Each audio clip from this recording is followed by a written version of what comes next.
Já, velkoadmirál Gilles Pellaeon, vrchní velitel všech ozbrojených sil Galaktického impéria, svým podpisem ukončuji tento ničivý konflikt, známý jako druhá galaktická občanská válka, a uzavírám s Novou republikou a jejími zástupci, jmenovitě admirálem Akbarem, senátorem Garabel Ibisem a mistryní Liou Organou, čestný mír.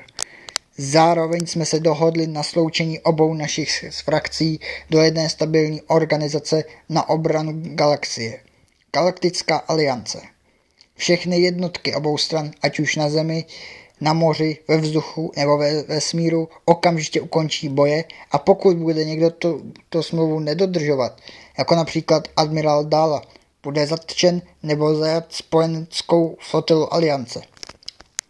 Víte, mou nezlomnou vůlí je co nejdříve tento konflikt ukončit a zastavit jakákoliv budoucí zbytečná krveprolití. Ať vás provází síla.